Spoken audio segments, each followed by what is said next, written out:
ఈ దిన వాక్య ధ్యానాంశం పరిశుద్ధాత్మ చేత నింపబడితే. ఈరోజు నువ్వు భయాన్ని విడిచిపెట్టి ధైర్యముగా ఉండాలని ప్రభువు ఆశిస్తున్నాడు. ధైర్యం కలిగిన వ్యక్తి ప్రభువు కోసం ఏదైనా చేయగలడు. భయాన్ని జయించి ధైర్యముగా ప్రభువుకు సాక్షిగా జీవించగలవారు ఎవరు? దీనికి సమాధానం బైబిల్లోనే ఉంది. నీతిమంతుడు సింహం వలె ధైర్యముగా ఉండును. నీతికరమైన యథార్థకరమైన జీవితమే ఒక వ్యక్తికి ధైర్యాన్ని ఇస్తుంది. ఒక వ్యక్తి బహిరంగముగా క్రీస్తుకు సాక్షిగా కనబరచలేకపోతున్నట్లయితే దానికి గల కారణము అతని హృదయములో యథార్థత లేకపోవటమే. యథార్థముగా తాను ఏమై ఉన్నాడో అది బహిరంగముగా చెప్పుకోలేని స్థితి తాను కలిగి ఉన్నాడు. కాబట్టి ధైర్యముగా ఉండలేకపోతూ ఉన్నాడు. ఒక వ్యక్తి యథార్థముగా పరిశుద్ధముగా జీవించినప్పుడే అతనిలో ఉన్న పరిశుద్ధత ధైర్యాన్ని పుట్టిస్తుంది. పెంతెకొస్తు దినమున పేతురు మరియు మిగిలిన శిష్యులు పరిశుద్ధాత్మ చేత నింపబడినప్పుడు మొదటిగా వారిలో ఉన్న భయము బయటకు పారిపోయింది. దేవుడు మొదటి నుంచి మనుష్యుల జీవితాలలో ఉన్న ఒక లక్షణాన్ని తొలగించాలని ఆశిస్తున్నాడు. ఆ లక్షణమే భయము. యేసుక్రీస్తు పెంతెకొస్తు దినమున శిష్యుల జీవితాలలో ఒక అద్భుతం చేశాడు. ఆ అద్భుతము వారు కలిగి ఉన్న భయాన్ని తొలగించడమే. ఏ పేతురైతే యేసుక్రీస్తు శిష్యునిగా పిలువబడడానికి భయపడి ముమ్మారు అబద్ధం చెప్పాడో అదే పేతురు సిలువ వేయబడే సమయంలో తనను సిలువ వేస్తున్న వారిని చూచి, నా రక్షకుని ఈ విధముగానే సిలువ వేశారు, నన్నెందుకు ఈ విధముగా సిలువ వేస్తున్నారు? ఆ విధముగా సిలువ వేయడానికి నేను అర్హుడిని కాను.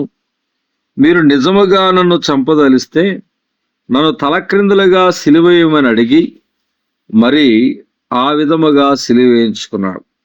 ఒక చిన్నదాని దగ్గర యేసును అంగీకరించడానికి భయపడిన పేతురు అంత ధైర్యము ఎక్కడి నుండి వచ్చింది? ఒక వ్యక్తి పరిశుద్ధాత్మ దేవుడు తన ఆధీనములోనికి తీసుకున్నప్పుడు తన శక్తితో నింపుతాడు.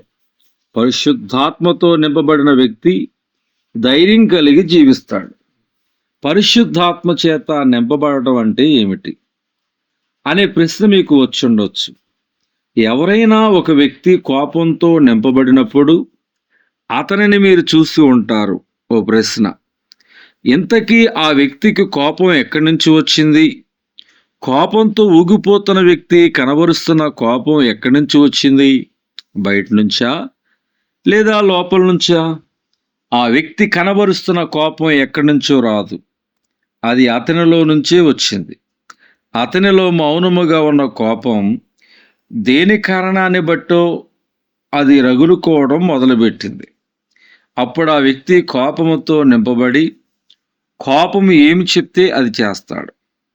అదే విధముగా ఒక వ్యక్తి పరిశుద్ధాత్మ చేత నింపబడ్డాడు. అనగా పరిశుద్ధాత్మ దేవుడు ఎక్కడి నుంచో రాలేదు, కానీ ఆయన ఆ వ్యక్తిలోనే ఉన్నాడు.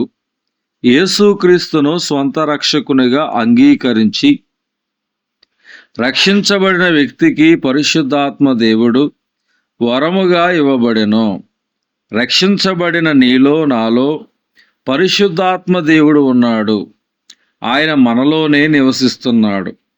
ఎప్పుడైతే మనము పరిశుద్ధాత్మ దేవునికి లోబడతామో, ఆయన చెప్పినట్లుగా మనము చేస్తామో, ఆయన మనలో ఉండి మనతో ఉండి మనలో క్రీస్తు స్వరూపము వచ్చేంత వరకు తన పని చేస్తూనే ఉంటాడు.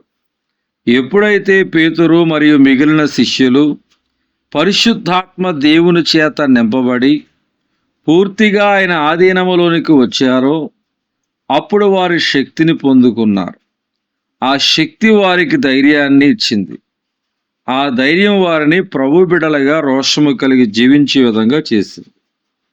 నీవు ఆత్మీయ జీవితంలో ధైర్యముగా ఉన్నప్పుడే ప్రభు ఏమైతే నీ జీవితంలో ఉద్దేశించానో వాటిని చేయగలవు. పిరికితనానికి, భయానికి నువ్వు చోటిచ్చినంత కాలము దేవుడు ఆశించినట్టుగా జీవించలేవు.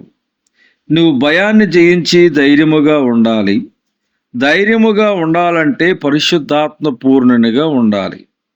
నువ్వు పరిశుద్ధాత్మతో నింపబడి ఉండాలంటే నీ హృదయములో అపవిత్రతకు, పాపమునకు చోటు ఉండకూడదు.